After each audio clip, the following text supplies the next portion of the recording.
नमस्कार।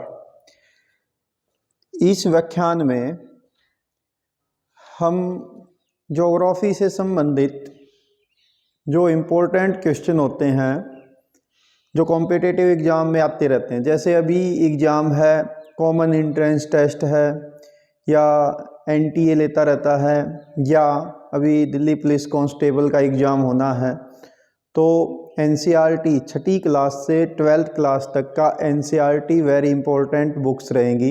इनसे कहाँ से कौन से क्वेश्चन ज़्यादातर सिलेक्ट होते हैं, हम आज इस विषय को लेकर क्लास 10th ज्योग्राफी चैप्टर 1 उसके संसाधन एवं विकास से संबंधित पर बात करेंगे। केवल इसमें मैं आपको साथ में कुछ बताऊंगा कि कहाँ पर क्वेश्चंस बनते हैं, किस ढंग से बनते हैं। देखो, सबसे पहले तो यहाँ पर एक क्वेश्चन बनेगा कि ये आपसे पूछ लिया जाए भी, इनमें मान लो ये आपको ऑप्शन में दे दिया जाए और इनमें से ये पूछा जाएगा कि ये इसको बांटने का आधार कौन सा है। ठीक है, एक क्वेश्चन तो यहाँ बनता है क्लासिफिकेशन पर, संसाधनों के वर्गीकरण पर। ठीक है, तो यहाँ से आप पढ़िए। ठीक है, दूसरा जो है क्वेश्चन आपका बनता है सतत पोषणीयता के ऊपर बहुत बार क्वेश्चन आता है। सस्टेनेबल डेवलपमेंट क्या होता है, कि संसाधनों का ऐसे यूज करना कि वाजबी हमारे काम आए। एक वेरी इंपॉर्टेंट जनरल नॉलेज का क्वेश्चन ये है कि पृथ्वी सम्मेलन वसुंधरा दिवस भी हम बाद में इस पे मनाते हैं, ये हुआ था। पहले तो ये पूछा जाएगा कि ये कब हुआ था, 1992 में हुआ था। किस देश में हुआ, ब्राज़ील में हुआ। ठीक है, जून के महीने में हुआ और इसको रियो सम्मेलन भी कहते हैं। रियो डी जनेरियो वहाँ का शहर है और ये प्रथम अंतर्राष्ट्रीय पृथ्वी सम्मेलन था। तो यहाँ से वेरी इंपॉर्टेंट क्वेश्चन बनते हैं। फिर इसी में आपसे ये पूछा जा सकता है एजेंडा 21 के संबंध में। 21 का मतलब था कि उस टाइम में 21वीं सदी के लिए एजेंडा बनाया गया था। तो ये इम्पोर्टेंट क्वेश्चन यहाँ पर बनता है, तो आप यहाँ से पढ़िए। फिर ये एजेंडा 21, इसी में ये 3 लाइन भी ऐड करके आप पढ़ लीजिए। ठीक है, देन हम बात करते हैं आगे। जैसे यहाँ पर क्वेश्चन बनेगा कि किन राज्यों में, इनमें से कौन से राज्य मिनरल में समृद्ध हैं। अब ऑप्शन में कुछ भी दे दें, आपके ये वाले आएंगे, झारखंड, मध्य प्रदेश, छत्तीसगढ़, ये खनिजों और कोयले में पर्याप्त हैं। फिर ऐसा ही एक क्वेश्चन यहाँ बनता है कि कौन सा ऐसा राज्य है जिसमें जल संसाधन भरपूर हैं, तो वो है अरुणाचल प्रदेश। ऐसा ही आपसे क्वेश्चन ये पूछा जा सकता है कि पवन ऊर्जा और सौर ऊर्जा संसाधनों में कौन से राज्य में बहुलता है या बहुतायत है, राजस्थान। लेकिन जल की कमी है, तो ये यहाँ पर क्वेश्चन बनते हैं। आपसे भारत का ठंडा मरुस्थल पूछ लिया जाए तो आंसर आएगा लद्दाख। ठीक है, तो ये आपका क्वेश्चन है, तो यहाँ पर इम्पोर्टेंट क्वेश्चन बनते हैं। ठीक है, तो आपको सारी बुक पढ़ने की ज़रूरत नहीं है, क्विकली आप देखिए। अच्छा, एक क्वेश्चन यहाँ पर ये बनता है, कभी कभी आपको ये स्टेटमेंट दी जाएगी कि हमारे पास हर व्यक्ति की आवश्यकता की पूर्ति के लिए बहुत कुछ है, लेकिन किसी एक व्यक्ति के लालच को पूरा करने के लिए हमारे पास कुछ भी नहीं है। तो ये शब्द किसका था, तो ये शब्द थे गांधी जी के। ठीक है, तो एनसीईआरटी की इस वाली सेंटेंस को आप पढ़िए।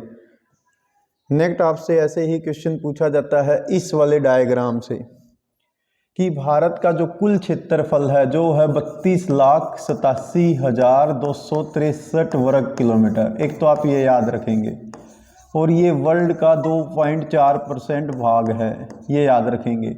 और अब इसका जो मैदानी भाग है, मैदान जो है वो 43% हैं। ठीक है, आपसे पर्वत पूछेगा तो पर्वत जो है वो 30% हैं, और आपसे पठार पूछेगा तो आप पठार बताएंगे वो 27% है। तो ये परसेंटेज आप ज़रूर याद रखें, सबसे ज़्यादा है मैदान, फिर है पर्वत, फिर है पठार। ठीक है, एक आपसे यहाँ पर इम्पोर्टेंट क्वेश्चन बनता है स्मॉल इज ब्यूटीफुल, ये किताब किसकी लिखी हुई है, तो ये सुमेसर नाम का एक विद्वान है, उन्होंने लिखा था। ठीक है, तो ये 1974 में लिखी गई। किताब है। कभी कभी आपसे ये पूछ ले कि ब्रेटन लैंड आयोग की रिपोर्ट कब आई थी, तो 1987 में आई थी, जो संसाधनों के संरक्षण के लिए सतत पोषणीय विकास की अवधारणा पर जोर देती है। और यहाँ पर एक किताब लिखी गई जिसका नाम था हमारा साझा भविष्य, आवर कॉमन फ्यूचर। इस शीर्षक से ये किताब आई थी, इसका टाइटल ये था। और ये सारा का सारा कंसेप्ट वही 1992 ब्राज़ील के सम्मेलन के आधार पर था। तो यहाँ इम्पोर्टेंट क्वेश्चन बनते हैं। नेक्स्ट आपसे क्वेश्चन बनता है जो पूछा जाएगा, ये पैराग्राफ पढ़िए या वो डायग्राम पढ़ लीजिए, एक ही बात थी। देन आपसे यहाँ पर एक क्वेश्चन पूछा जा सकता है कि प्रतिभूमि, इससे रिलेटेड कभी कभी आपसे क्वेश्चन पूछा जाएगा कि वह कृषि भूमि जो 1 वर्ष से कम खाली छोड़ी गई है, तो वो प्रेजेंट फॉलो लैंड कहलाएगी। जो 1 से 5 साल के लिए खाली छोड़ी गई है तो वो पुरातन प्रतिभूमि कहलाएगी। ठीक है, अन्य प्रतिभूमि भी इसको कहेंगे। तो ये 2 इम्पोर्टेंट क्वेश्चन यहाँ बनते हैं।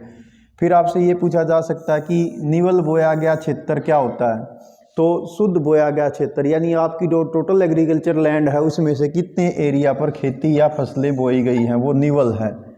ठीक है, तो ये आपका। और सकल अगर पूछ लें तो सकल का मतलब होता है टोटल, कि टोटल कितना एग्रीकल्चर लैंड पर आप खेती करते हैं, तो वो सकल हो जाएगा। तो ये 4 इम्पोर्टेंट क्वेश्चन यहाँ बनते हैं। नेक्स्ट देखते हैं।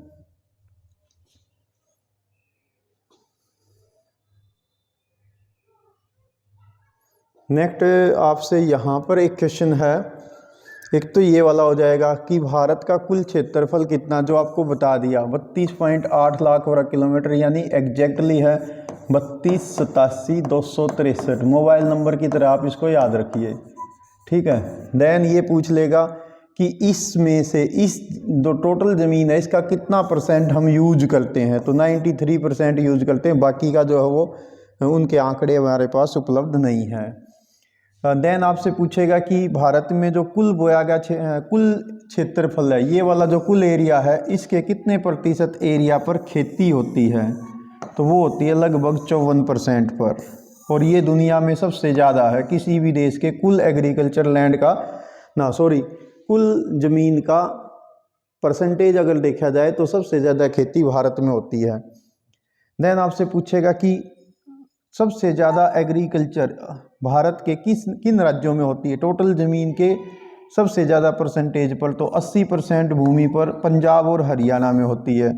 कम में 10% वाले एरिया में ये वाले प्रदेश आ जाएंगे। तो ऐसे यहाँ से क्वेश्चन आपके बनाए जा सकते हैं। ठीक है, इसी प्रकार से एक इम्पोर्टेंट जीके का क्वेश्चन यहाँ पर है कि राष्ट्रीय वन नीति कब लागू हुई थी, 1952 में हुई थी। इसके अनुसार कितने % वन चाहिए, तो 33% वन चाहिए। ठीक है, तो ये आपसे यहाँ पर पूछा जा सकता है। ओके, तो इसी प्रकार से एक भूमि निम्नीकरण से रिलेटेड भी क्वेश्चन आता है, लैंड डिग्रेडेशन से रिलेटेड।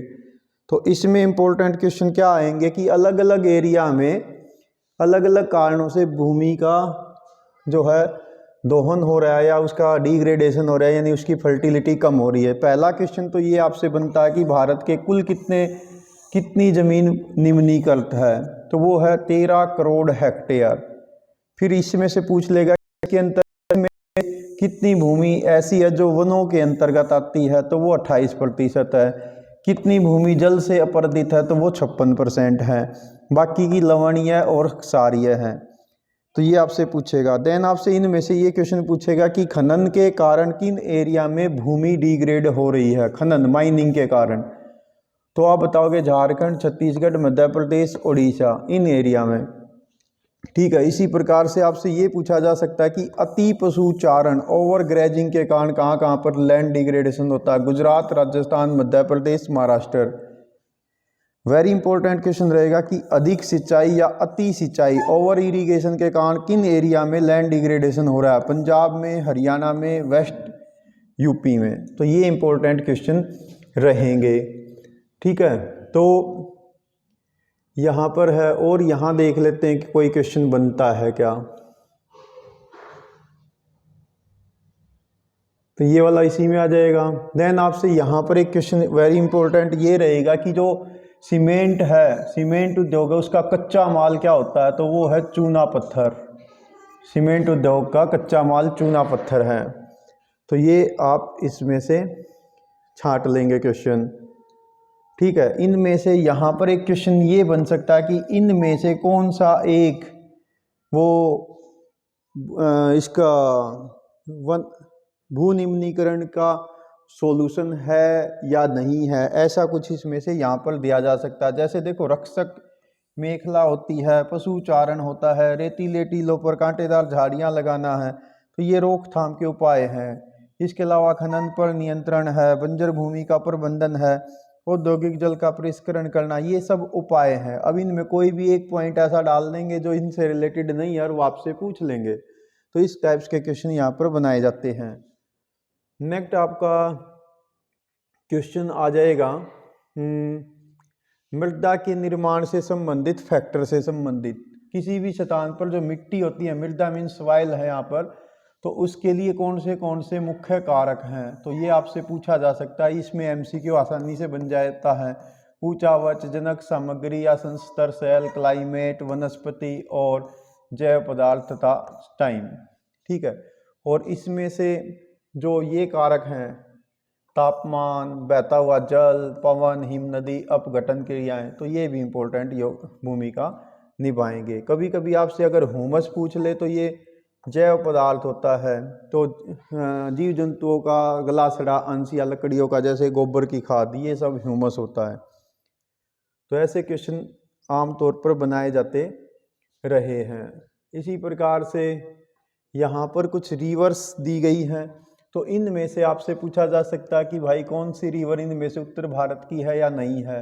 जैसे सिंधु, गंगा, ब्रह्मपुत्र ये हिमालय की है, महानदी गोदावरी, कृष्णा, कावेरी ये दक्षिण भारत की हैं। अब इनसे ये भी पूछा जा सकता है कि इनमें से कौन सी नदी, जैसे अभी ये जो नदियाँ दी गई इनमें से कौन सी नदी का डेल्टा अरब सागर में है, तो वो सिंधु नदी का, बाकी का सबका बंगाल की खाड़ी में है। तो ऐसे क्वेश्चन आमतौर पर आपसे पूछ लिए जाएंगे।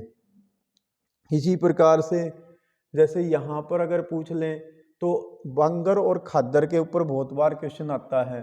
बांगर पुरानी जलोढ़ मिट्टी होती है, खादर नई जलोढ़ मिट्टी होती है। बांगर में कंकर की ग्रंथियाँ होती हैं, खादर में जो है महीन कण पाए जाते हैं। तो इस प्रकार से आपसे क्वेश्चन पूछता है। कभी कभी आपसे ये भी पूछ लेगा कि इस मिट्टी में ये कौन सी फीचर्स किस मिट्टी की हैं, तो देखो पोटास, फास्फोरस और चूना युक्त होती हैं जलोढ़ मिट्टियाँ। ओके, तो इस प्रकार का क्वेश्चन आपसे आमतौर पर पूछा जाता है। या ये पूछ ले कि इनमें से कौन सी मिट्टी भारत में सबसे ज़्यादा एरिया में फैली हुई है, तो वो जलोढ़ मिट्टी है। नेक्स्ट इसी प्रकार का से एक क्वेश्चन यहाँ पर बहुत बार पूछा जाएगा, वो है रेगड़, कि रेगड़ मिट्टी क्या होती है, तो ये काली मिट्टी होती है, ठीक है। इससे रिलेटेड क्वेश्चन बहुत बार आता है। देन ये भी पूछा जाएगा कि इसमें कौन सी फसल सबसे ज़्यादा होती है, तो इसको कपास की काली मिट्टी भी कहते हैं। देन इसमें ये पूछ लिया जाता है कि दक्कन पठार पर कौन सी मिट्टी मिलती है, तो वो काली मिट्टी मिलती है, ठीक है। तो ये आ जाएगा। ये बेसाल्ट से बनी होती है, जो लावा से बनता है, ठीक है। और ये किस किस एरिया में है, तो वो ये आप बताएंगे, महाराष्ट्र, सौराष्ट्र, मालवा पठार, मध्य प्रदेश, छत्तीसगढ़। तो ये इंपॉर्टेंट क्वेश्चन बनता है ब्लैक सॉइल से रिलेटेड। इसी प्रकार से यदि हम देखें तो ये मैप तो उसी से रिलेटेड था। देन आपसे ये पूछ लिया जाए कि भाई काली मिट्टी में इनमें से कौन से तत्व होते हैं, तो वे होते हैं कैल्शियम कार्बोनेट, मैग्नीशियम, पोटास और चूना। लेकिन इसमें किस चीज़ की कमी होती है, फास्फोरस की कमी होती है, ठीक है। तो कभी कभी ये पूछ लिया जाएगा कि किस मिट्टी में गर्म और शुष्क मौसम में गहरी दरारें पड़ जाती हैं और भीगने पर वो चिपचिपी हो जाती, तो वो काली मिट्टी की विशेषता होती है, ठीक है। तो ये आप बताएंगे। देन रेड सॉइल के रिलेटेड भी छोटा मोटा पढ़ लें। लेटराइट मिट्टी के ऊपर ज़रूर पूछा जाता है कि लेटराइट मिट्टी का निर्माण किस एरिया में होता है, या तो वो होता है उष्णकटिबंध और उपोष्णकटिबंधीय जलवायु में। कभी कभी आपसे लेटराइट शब्द की पूछेगा कि ये किस भाषा का शब्द है, तो ग्रीक भाषा के लेटर से बना है, जिसका मतलब ईंट होता है, ठीक है। तो ऐसे क्वेश्चन यहाँ से आते रहते हैं। इसमें जो ये क्वेश्चन है ना लेटराइट का, इसमें ये वाला सेंटेंस सबसे इम्पोर्टेंट है, जो आपसे पूछा जाएगा कि भारी वर्षा के से अत्यधिक निस्सालन लीचिंग के कारण से कौन सी मिट्टी बनती है, तो वो है लेटराइट मृदा। ठीक है, और इसका जो पीएच वैल्यू ये मुश्किल से पूछा जाता है कभी कभार। ठीक है, हालांकि ये बहुत उपजाऊ नहीं होती है, तो ये आप ध्यान रखेंगे। सबसे इम्पोर्टेंट सेंटेंस ये वाला रहेगा। ओके, तो ये है। कभी कभी आपसे इनमें से ये पूछ लिया जाएगा कि इस मिट्टी में कौन सी फसलें होती हैं, तो ये सबसे ज़्यादा फेमस है काजू की खेती के लिए, तो ये इम्पोर्टेंट जीके का क्वेश्चन रहेगा। और ये भी आपसे पूछ लिया जाएगा कि भारत में चाय कहाँ होती है। अब देखो, कर्नाटक में, केरल में, तमिलनाडु में चाय हो जाती है। कभी कभी आपसे कॉफ़ी का क्वेश्चन पूछेगा, कॉफ़ी भारत में सबसे ज़्यादा होती है कर्नाटका में। और कभी कभी इस क्वेश्चन को घुमा के पूछेगा कि इनमें से कौन सी एक फसल है जो केवल साउथ इंडिया में ही होती है, तो वो कर्नाटक में कॉफ़ी होती है। ठीक है, तो ये आप इसमें बताएंगे। देन आपसे मरुस्थलीय मृदा के बारे में पूछा जा सकता है कि ये फीचर्स दे देगा कि शुष्क और उच्च तापमान के कारण कौन सी कृषि में जल वाष्पन दर अधिक होती है, ह्यूमस और नमी की कमी होती है, इसमें कैल्शियम की मात्रा गहराई के अनुसार बढ़ती चली जाती है, कंकरों की मात्रा बढ़ जाती है, किस मिट्टी की विशेषता, या इसमें नमक की मात्रा अधिक मिलती है, तो आप बताओगे डेजर्ट सॉइल की या मरुस्थलीय मिट्टी की। ठीक है, तो इस टाइप्स के क्वेश्चन आपसे आमतौर पर पूछे जाएंगे, तो ये आप पढ़ सकते हैं। पर्वतीय मिट्टी का भी थोड़ा मोटा पढ़ लेना, तो ज़्यादा तो नहीं है। देन आपसे कभी कभी ये पूछेगा कि बैडलैंड उत्खात भूमि के लिए कौन सा एरिया जो है वो ज़्यादा प्रसिद्ध है, तो ये बैडलैंड, जैसे आप ये वाला देख रही है कटा फटा, जहाँ पर अवनाली का अपरदन ज़्यादा हो जाता है, तो वो होता है चंबल के बीहड़। जहाँ आपने शोले फिल्म देखी होगी ना, गब्बर, जहाँ वो अपना गब्बर का इलाका होता था, तो वो गब्बर का इलाका था चंबल की घाटी, जिसको हम चंबल बेसिन कहेंगे। तो वो चंबल नदी ने उन खंडों को काट रखा है जिसे रेवाइन कहते हैं। ठीक है, तो ये वाला question very important GK question रहेगा। ठीक है, तो अब अपरदन की कभी कभी पूछ लेगा कि सीट इरोजन या गली इरोजन क्या है। सीट इरोजन का मतलब पूरी की पूरी चद्दर, मिट्टी की एक लेयर बह जाना या उड़ जाना, और गली इरोजन का मतलब होता है जैसे आप ये देख रहे हैं, ये अवनाली का अपरदन होती है। तो यहाँ पर उत्खात भूमि सबसे इम्पोर्टेंट रहेगी। देन इसमें से रहेगा इम्पोर्टेंट जो कंटूर इरिगेशन, तो इसके बारे में आपसे क्वेश्चन ये पूछा जाता है कि पहाड़ी एरिया में मृदा अपरदन की रोकथाम के लिए सबसे अच्छा तरीका कौन सा है, तो वो आएगा सोपानी खेती या समुच्चय रेखीय जुताई। ठीक है, तो ये इसको कहते हैं, इसे सोपानी कृषि भी कहते हैं, यानी ऐसे बना दिया जाता है। ठीक, तो ये वाला क्वेश्चन था। ओके, तो ये थे आपके इम्पोर्टेंट क्वेश्चंस। ठीक है, तो ये यहाँ पर आप देख भी रहे हैं, ये सारे क्वेश्चन इसी में कवर हो जाते हैं। तो प्यारे विद्यार्थियों, ये था क्लास 10th जियोग्राफी चैप्टर 1 का कॉम्पिटिटिव एग्जाम के संदर्भ में या नॉर्मली जो आपका सिलेबस है उसके संदर्भ में क्विक रिव्यू। आपको हम मिलते हैं नेक्स्ट चैप्टर के साथ। Thanks, have a nice day.